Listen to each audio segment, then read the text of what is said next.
మాజీ ప్రధాని షేక్ హసీనాకు ఐసీటీ మరణశిక్ష విధించడంతో అవామీ లీగ్ పార్టీ దేశవ్యాప్తంగా బంద్ కి పిలుపునిచ్చింది. దీంతో బంగ్లాదేశ్ లో మళ్లీ హింస చెలరేగే అవకాశం ఉండటంతో అప్రమత్తమైన పోలీసులు షూటెడ్ సైట్ ఆర్డర్ ని జారీ చేశారు. దేశవ్యాప్తంగా మరీ ముఖ్యంగా రాజధాని ఢాకాలో అల్లర్లు హింస చెలరేగుతుందని అంతా భావించారు. కానీ ఎక్కడ ఒక్క అవాంఛనీయ సంఘటన కూడా చోటు చేసుకోలేదు. ఢాకా, చిట్టగాంగ్, సిల్హెట్, ఖుల్నా ఏ నగరంలోనూ రాళ్ల దాడులు, వాహన దహనాలు, పోలీసు కాల్పులు ఏమీ లేవు. రోడ్లపై వేలాది మంది సైనికులు, ర్యాపిడ్ యాక్షన్ బెటాలియన్ పోలీసులు రంగంలోకి దిగటంతో ఆందోళనలు చేసే సాహసం చేయలేకపోయారు. దీంతో వీధులన్నీ నిర్మానుష్యంగా మారిపోయాయి.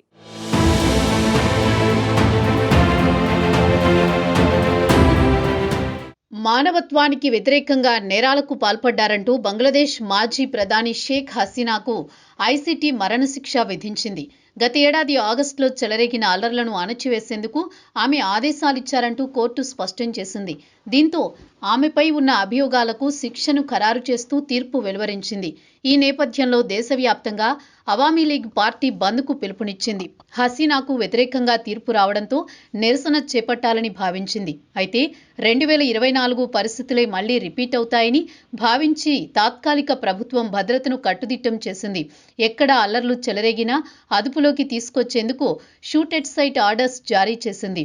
దీంతో దేశవ్యాప్తంగా ప్రజలంతా ఇళ్లలోనే ఉండిపోయారు. ఎక్కడ చూసినా రోడ్లపై వేలాది మంది సైన్యం, పోలీసులు, ర్యాపిడ్ యాక్షన్ బెటాలియన్ సిబ్బంది పహారా కాశారు. దుకాణాలు మూసివేయడంతో పాటు రవాణాను స్తంభింపజేశారు.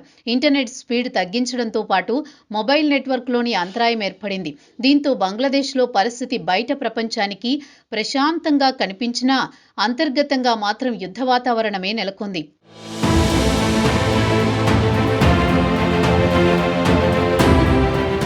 దేశవ్యాప్త బంద్కు అవామీ లీగ్ పిలుపునివ్వడంతో బంగ్లాదేశ్ వీధులు భద్రతా బలగాల ఆధీనంలోకి వెళ్లిపోయాయి. 10 మీటర్లకు ఒక చెక్పోస్ట్, ప్రతి రహదారిపై సాయుధ బలగాలు ఉండడంతో ఎలాంటి హింసాత్మక ఘటనలు చోటు చేసుకోలేకపోయాయి. ఈ నేపథ్యంలోనే అవామీ లీగ్ పార్టీ కీలక ప్రకటన చేసింది. హంతక ఫాసిస్టు యూనస్ నేతృత్వంలోని అక్రమ రాజ్యాంగ విరుద్ధ ప్రభుత్వం పడిపోయేదాకా, ప్రజాస్వామ్య పునరుద్ధరణ జరిగేదాకా ఉద్యమం ఆగదని స్పష్టం చేసింది. హసీనాకు మరణశిక్షను కోర్టు తీర్పుగా కాకుండా తమ నాయకురాలిపై కక్ష సాధింపుగానే ఆ పార్టీ నేతలు భావిస్తున్నారు.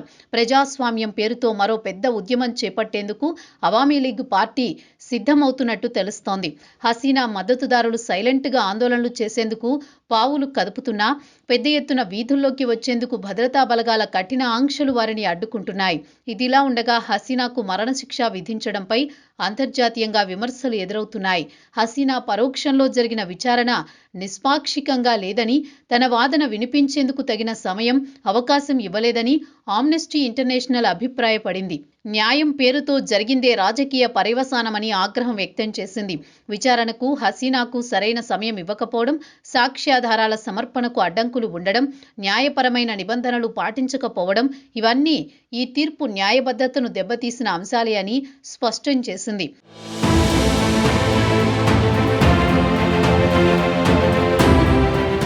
న్యూయార్క్కు చెందిన హ్యూమన్ రైట్స్ వాచ్ సైతం ఈ తీర్పుపై అభ్యంతరం వ్యక్తం చేసింది.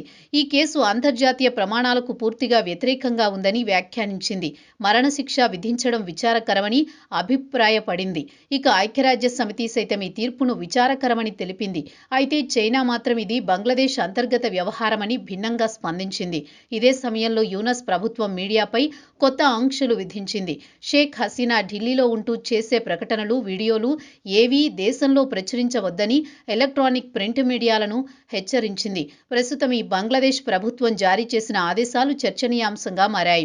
జర్నలిస్టులు ఈ ఆంక్షలను మౌన సెన్సార్గా అభివర్ణిస్తూ దేశ భవిష్యత్తు హక్కులే ప్రశ్నార్థకమవుతున్నాయని ఆందోళన వ్యక్తం చేస్తున్నారు. దీన్ని సమాచార నియంత్రణగా విమర్శకులు అభివర్ణిస్తున్నారు. హసీనా సపోర్టర్లు సోషల్ మీడియాలో ఇప్పటికీ ఆమె మాటలు షేర్ చేస్తున్నారు. అయితే మెయిన్ స్ట్రీమ్ మీడియా మాత్రం మౌనంగా ఉంది.